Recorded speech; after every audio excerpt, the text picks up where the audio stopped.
সবাই কেমন আছেন? আশা করি সবাই ভালো আছেন। এরকম লোক খুবই কম আছে যারা হচ্ছে ইলিশ মাছ খেতে একদমই পছন্দ করে না। আসলে ইলিশ মাছটা হচ্ছে সবাই কম বেশি খুবই পছন্দ করে। তো আর যদি ইলিশ মাছ রান্না হয় কচুর গাঁঠি দিয়ে, তাহলে তো কোনো কথাই নেই। তো আজকে আমার রেসিপিতে আমি আপনাদের দেখাবো ইলিশ মাছ দিয়ে কচুর গাঁঠি রান্না। তো এই যে আমার রেসিপিতে আজকে ইলিশ মাছ ভাজাও আছে, আবার বেগুন ভাজাও আছে। তো প্রথমে হচ্ছে আমি কড়াইতে তেল দিয়ে তারপর হচ্ছে মাছটাকে আমি মোটামুটি করে ভেজেছি। অত ভালো করে আমি আর কি মাছটা ভাজিনি, মানে ইলিশ মাছ একটু কম ভাজলেই বেশি ভালো লাগে। তো তারপর হচ্ছে আমি আবার কড়াইতে তেল দিয়ে জিরা ফোড়ন দিয়েছি। তারপর হচ্ছে গাঁঠিগুলো দিয়ে আমি সামান্য লবণ দিয়ে হচ্ছে আমি গাঁঠিগুলোকে একটু ভেজে নেব। তারপর ভাজা ভাজা হয়ে আসলে তারপর দিয়ে দেব পরিমাণ মতো মরিচ গুঁড়া, তারপর দিয়ে দেব হলুদ গুঁড়া, তারপর দেব একটু সামান্য হচ্ছে ধনিয়া গুঁড়া, আর দেব হচ্ছে জিরা বাটা। তো দিয়ে হচ্ছে আমি ভালোভাবে গাঁঠিটাকে কষিয়ে নেব।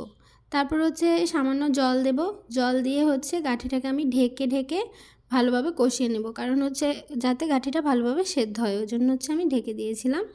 তারপর হচ্ছে এই যে গাঁঠিটা যখন সেদ্ধ হয়ে আসলো তখন হচ্ছে আমি মাছে যেরকম পরিমাণ মতো লবণ লাগে সেই অনুযায়ী হচ্ছে আমি লবণ দিয়ে দিয়েছিলাম। তারপর কিছুক্ষণ নাড়িয়ে চাড়িয়ে তারপর হচ্ছে আবার একটু ঢেকে দেব। ঢেকে ঢেকে হচ্ছে আমি গাঁঠিটাকে ভালোভাবে সেদ্ধ করে নেব। তারপর সেদ্ধ হয়ে আসলে আমি হচ্ছে গাঁঠিতে জল দিয়ে দেব। জল দিয়ে হচ্ছে আবার হচ্ছে গাঁঠিটাকে একটু ঢেকে দেব। তারপর যখন জলটা ফুটে আসবে তখন হচ্ছে আমি সব মাছগুলো দিয়ে দিব।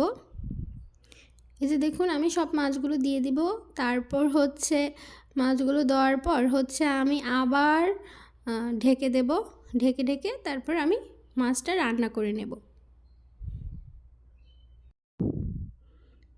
তারপর হচ্ছে মাছটা যখন একটু হয়ে আসবে তখন হচ্ছে আমি মানে যে যেরকম ঝাল খায় সে সেরকমই দিতে পারে, আবার নাও দিতে পারে, কোনো সমস্যা নেই। আসলে আমি একটু ঝালটা বেশিই খাই, ওই জন্য হচ্ছে আমি তারপর কয়টা কাঁচামরিচ দিয়ে দেব। কাঁচামরিচ দিয়ে তারপর হচ্ছে আবার ঢেকে দেব। তারপর যখন মাছটা হয়ে আসবে একটু টালা জিরা হচ্ছে আমি বেটে তারপর হচ্ছে আমি তরকারিতে দিয়ে দেব। তো এরকমভাবে হচ্ছে জিরা বাটাটা দিলে কালারটা খুবই সুন্দর আসে।